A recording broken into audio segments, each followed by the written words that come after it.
Hey, they were back. What's up? Good to see you. Good, how are you? I might well listen to that for a little bit. Appreciate you, my guy. Bring me some comfort.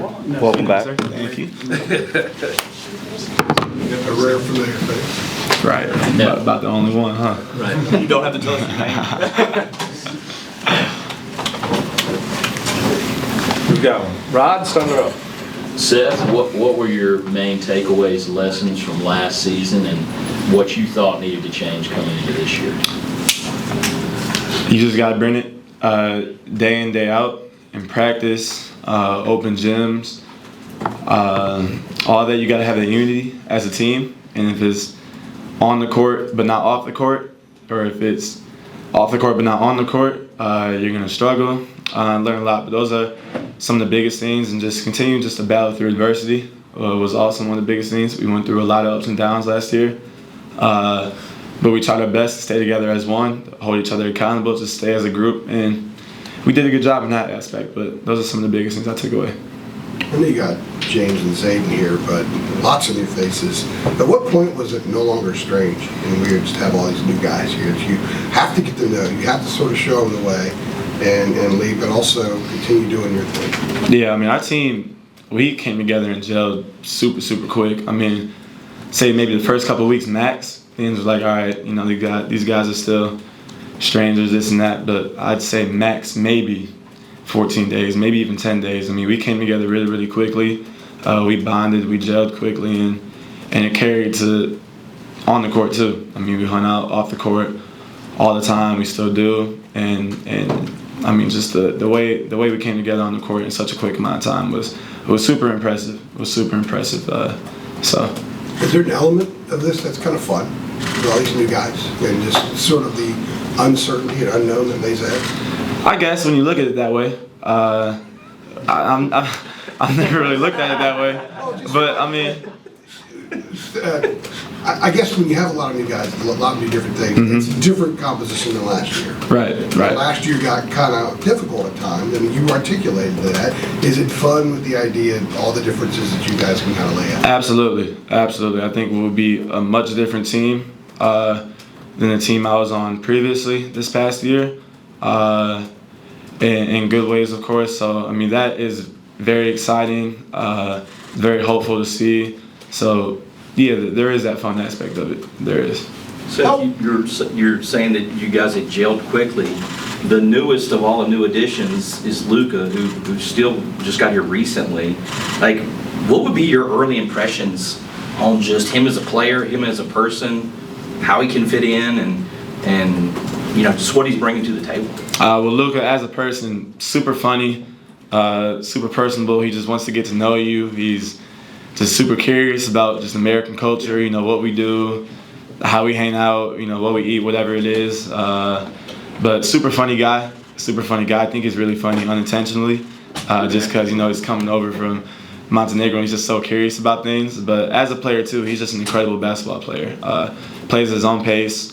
He's looking for a shot. He's ultra aggressive on the offensive end, and it just brings just another huge aspect to our team that, you know, that we could really use. So I'm super excited for that. How is his, just to follow up real quick, how is his English? It's really good, actually. It's really good. You can't, you know, get too deep into your slang. You know, he may not understand some things. You know, us Gen Z, we got a whole bunch of different slangs, so we gotta be selective with that. But I mean, his English is really good. There's no barriers or anything on the court with us. We had our first struggle yesterday, me and him. He was trying to explain something to me, and we didn't have that much of time to do it. And he said something very fast, and I told him I had zero idea what he said. So we spoke about it after practice, but otherwise it's really good. I was actually going to follow up on that too really quick. You said the funny unintentionally. Do you have any example of that? Just him playing a song that nobody would think he knew, and then he's just sitting there smiling, bopping his head, and, you know, just looking for approval, and we're all just hyping him up. You know, something like that that just makes it unintentionally funny. And you have played kind of a role, like a recruiter almost, over the offseason. That's something that Hubert talked with us recently about. I know you mentioned in an interview in April that, like, in particular, you had a really good feeling when you left the dinner with Henry. what do you remember about that, and what was it about him that you kind of left with that? The dinner just flowing so smooth. I mean, every dinner did this past summer, this past recruiting trail, but I don't know. I just had such a good feeling with Henry. Everything that he was asking, he was super. I mean, everything was just flowing super smooth. He was super invested. He had a bunch of questions, not just for Coach Davis and the rest of the staff, but for me and other players. He had questions for JB. You know, we would talk about like how he could see himself fitting in, and he'd say me and you, or you know, you and I, so just stuff like that. But yeah, the hints were there. I mean, it was a really good dinner overall, and I was really confident leaving. Seth, I know you've done some interviews about your new ice cream shop, but just how does it feel to be a franchise owner, and kind of tell us a story about how that came to be? It's super cool. It's more than a blessing to be able to call myself a franchise owner at just especially in the position I am. Just trying my best to set my own path, be my own person, and you know, set an example for athletes to come. As you know, the NIL life just keeps expanding and keeps growing, and more opportunities keeps coming just for players like me. But it's just something I've always thought about. I've always wanted to be more than a basketball player. And the idea of entrepreneurship has always been in my head. My parents have set, you know, a great way for me, and they've set a great path for me just to follow. And I had the opportunity just a few months ago. It started, you know, to be in talks with Ben & Jerry's on Franklin Street. So the opportunity came about, sat down with my parents, and you know, we were all super excited and investing on it. So we jumped on it. Are they gonna like call you if the cooler breaks in the middle of the night? I think my dad will take that. He'll take that hit. My parents doing a great job helping me out. They're there at the store all the time. But yeah, I'm gonna stay asleep. Basketball is more important. So for you, obviously, several of the guys that have come in through the transfer portal, they have some college basketball experience. You're really the one that has the experience, you know, within this program, things like that. How has the responsibility changed for you to kind of not only integrate the new guys, but communicate to them what playing in North Carolina is like? For example, when we talked to Hubert, he was kind of talking about the importance of the standard and staying there, maintaining it. How much for you as a player have you been communicating that to some of these guys? It's been a huge part of my job. I've really taken ownership into that part. I feel like I kind of like started taking ownership in that, you know, halfway through the season last year, and I've kind of just embraced it since. But I mean, Coach Hubert does an amazing job of continuing to remind us, and you know, I just continue just to try and be an extension of just how important it is, you know, to wear this jersey with pride when you're wearing it, to represent this jersey when you're out on Franklin Street, or when you're back home, you're in Raleigh, wherever you are, just to have pride in who it is you're playing for, like what it is you're playing for, the team, the community, the fans around you. I try and hone in on it as much as I can, and just you know, speak that to my teammates as much as I can. And I mean, I feel like I've done a good job. Guys definitely understand what it means to play here. If you ask them, they can all give you, you know, their own examples on what it means to them. But it all kind of comes back and it all correlates to what Coach Davis tells us at the end of the day. So You said you embraced that, you know, at some point last year as well. When thinking back to that time, was that easy to do? Was that something you had to kind of get out of your comfort zone to do? Like, how was that process for you? I've always seen myself as a leader. I mean, I've always. I know my freshman and sophomore year, I had amazing leaders here. So in a way, I'll say I took a back seat in a way, but I've always seen myself as a leader. In high school, I was always the guy who pushed my teammates. I was always the guy who got on my teammates when needed to be, who you know, carried my teammates when needed to be, who held them up. And that's just who I want to continue to be. It helps people. It allows people to grow when there's that leadership, and I think I'm capable of doing it. So, I mean, it's nothing new, no new surprises or anything for me, so I'm just continuing just to embrace it, like I said. Seth, you've been around this program for a long time, from when JP first got here as a freshman to now. In effect, Coach Davis has kind of seen you grow up in that way, from being just JP's little brother to being your own man. And he says how much this program means to you and how you want it to be consistently good. You basically leave it better than you found it. In your words, how much does this program mean to you? How much has it been a part of your life? I mean, in this era, to stay here for 4 years, I think speaks a lot. To enter the transfer portal and literally not be able to leave, I think speaks a lot. I mean, his university means everything to me. I mean, I'm growing up a Carolina fan. My family's growing up a Carolina fan. I've had support for all these years, and I've just been able to grow as a man. I mean, forget basketball, the young man I became here, the lessons I've learned, like all the experience I've been able to have, the connections I've built. You can't get all these things anywhere else, and it really just means a lot to me. I'm super thankful for it. I mean, just when I'm praying at night, I speak about how thankful I am for this university. I mean, it's a blessing. It's a blessing, just to put it in a few words.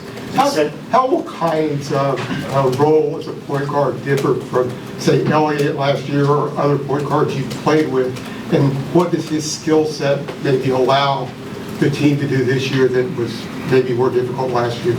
Well, Kynes, he's just embracing the role that any point guard should embrace. Being a voice of the team, being a leader, being an extension of the coach, and just being confident so everybody else can be confident on the court. I mean, he's played amazing this summer. He's getting to his spots. He has a patient game. He's an elite shooter, as y'all know, and a really good passer. He's been able to create opportunities for all of us this summer, and we'll just continue to play off of him. He'll be really good for us, and yeah. Seth, you had to wear a lot of hats, like strictly from a basketball perspective last year. What do you sort of see being your most important role this year on the court, and what were some of the things you wanted to work on most this summer? My role, just being that guy in hindsight, being the guy that the teammates can rely on, being the guy when Coach Davis needs something, I can go get it, whether it's a defensive stop, it's a rebound, it's a game time bucket, whatever it is, just being that guy that Coach Davis can rely on. We built such a good relationship over the last 4 years, and I feel like I've continued to grow and grow as a player, that he can rely on me and I can rely on him knowing that he relies on me, so just being that guy. And then what was your second question? What'd you work on this summer? What'd you want to improve most? I mean everything. This summer, we've been working on playing on the ball more. Last year was just how many guards we had. It was limited for everybody. So this summer, been on the ball a lot more, decision making, reading the pocket pass, coming off screens, ready to shoot. Off the dribble shooting has been huge. Movement shooting has been huge. But just continuing just to expand my game as a lead guard. As a lead guard has been the biggest push. Seth, I can't imagine you'll have to guard as many fours this year. What's it been like with guys like Henry and Caleb and Jaren's team so far? It's a blessing. It's a blessing. I still talk about it. I still tell them how thankful I am for them, because now I don't have to guard guys who are 6'10", 240 or something like that. So it's a huge blessing. And then just the thing about them too, they're not just big. They have so many aspects of the game. Like Henry, from what I've seen this summer, he's an incredible shooter. Jaren is a lights-out shooter. Caleb is so dynamic. He can shoot the ball. He can put the ball on the floor, and then he can go and shut down, the opposing team's best player. So all of our bigs are so dynamic. I mean, just as well as their size, plus with everything that they can do, our front court has a chance to do something really special this year. So I'm very thankful for them. Along those lines, go ahead. When you're I'm just curious, when you're recruiting transfers or whoever it is to come here, what's your number one sell in terms of, hey, come to Carolina because if you had to pick one thing, this reason?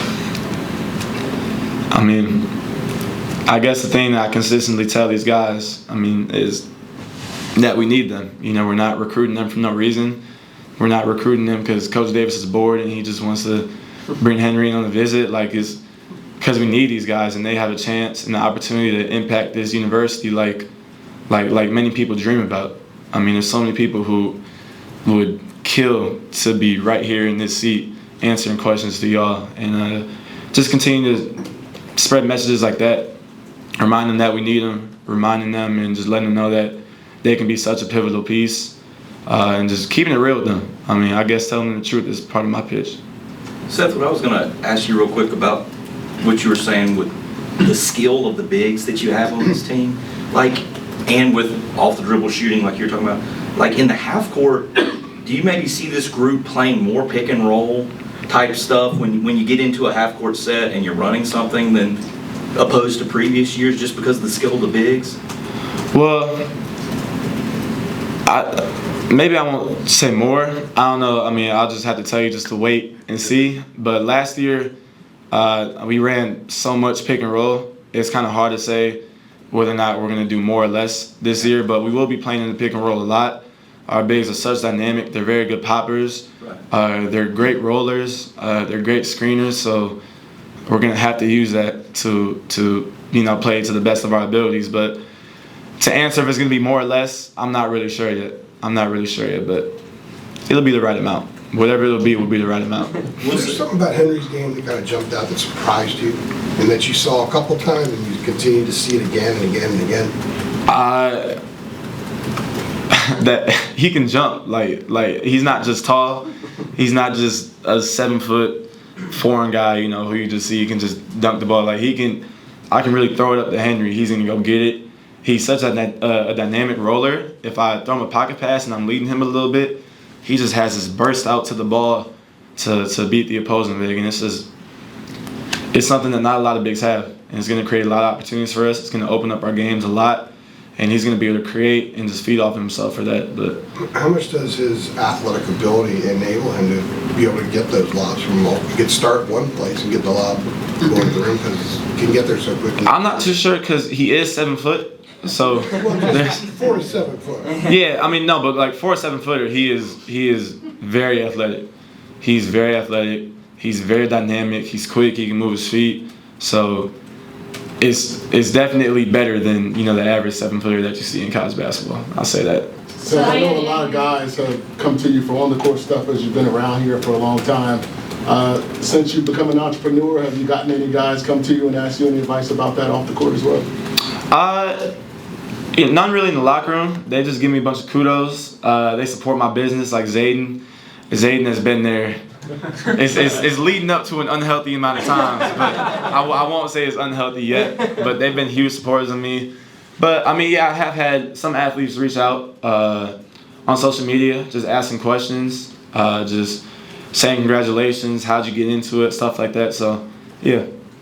Kyan and Henry both mentioned that you were the reason why they decided to come to UNC, especially, at least a little bit. I might be putting words in their mouth, overselling it a bit. But what does that mean to you that you just have such an impact? Obviously, it's you have a pitch for transfers, but to know that makes an impact, what does that mean to you? It means a lot. It means a lot. Like I said earlier, I mean, it means a lot because, I'm really telling the truth to these guys. So just the fact that they can believe me and they can just trust me after an hour, 2-hour dinner means so much. Speaks highly on their character, speaks highly on my character, and just speaks on the relationship that I have with these guys already. Like, I'm super close with Henry already.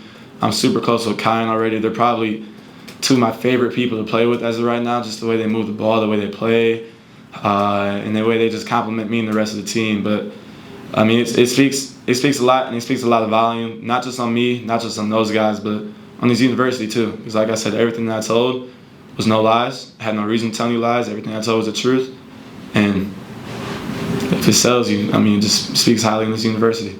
Seth, you spoke in April just about wanting to work on your mental side of the game. It's something that you talked about in the past. I wrote down, I had to go back and find this, but the offseason before your sophomore year, you talked about a David Goggins book, Can't Hurt Me, Master Your Mind and Define the Odds. I'm curious, when you talked about working on your mental this offseason, did you go back to that book, or was there maybe a book podcast, something that you actually physically opened or did that was maybe helpful to you? Yeah, I didn't read any books this offseason. But I've worked with one of my mentors. I see him as a mental coach. He's given me so many tricks and tools just to counter bad thoughts or whatever it is, but just to get that extra edge on the mental side. And I've been going at that. I mean, all summer I've been using those tools, been using those tactics whenever I need to, whenever it needed to be, and just how it went a long way last year, it's gone a long way this year. I mean, just continue to sharpen this side of the game. It's the most important thing in basketball, I think, and it takes guys such a long way when they really realize, how important it is. So. Time for a couple more, 2 more. So What about the challenges of that concussion last season? It didn't seem like you found your perimeter shot afterwards that you had before. Did you feel like you ever got your game back to the level it was beforehand after the concussion? I didn't. I didn't get my game back after that concussion. I had good games.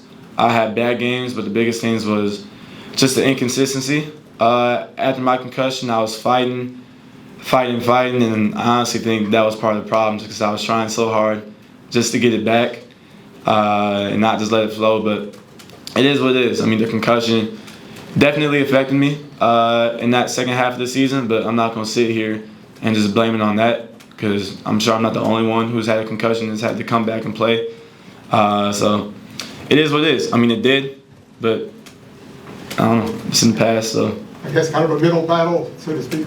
Yeah. I mean, it was. When you get a concussion, everything, like quite literally everything is thrown off. Your rhythm, your feel, the way you process things on the court, the way you see, quite literally everything in your body is thrown off. So you just got to work on all that. But luckily, I've had months since it's happened. So I think we're good now. Sorry, Seth. We got time for one more. I know several more have quit. He'll be October 7th. He'll be at the media day, and then he'll probably be with us before we play BYU. So last one here. Seth, to kind of go back to your NIL endeavors, how would you kind of describe sort of the importance of NIL for players like you and also for the program as a whole? And also, do you have any plans for Ben and Jerry's in the future?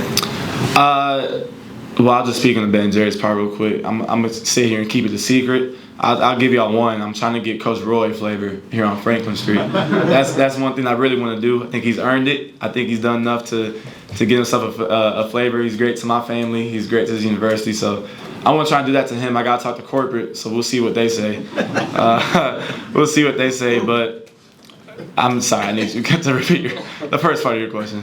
Just like the importance of NIL for the program, and also if once you graduate, how do you plan to be sort of involved in those NIL efforts? Yeah, I mean, NIL is, well, first of all, it's important in the program because to get players now, you have to have it. You know, if you don't have it, you won't get players. But it's huge. It puts young players like me, young men, young women all over this university in just such, grateful positions and such huge positions that we're fortunate to just to call blessings. It wasn't this way years ago, and now just the fact that I can be at a university I love and really capitalize off of my name, my image, the things I do, it's huge, and it's gonna go a long way for us players. It'll go a long way for this university and bring in the right people to hopefully get some championships, but it just continues to benefit college basketball, college football, just the NCAA in the whole. So I think it's a blessing. Thank you, everybody. Appreciate y'all. Appreciate you. Sorry. A name? I got to talk to him. I hate to break it to you, but Tough he little just nut likes ain't vanilla. gonna be too bad.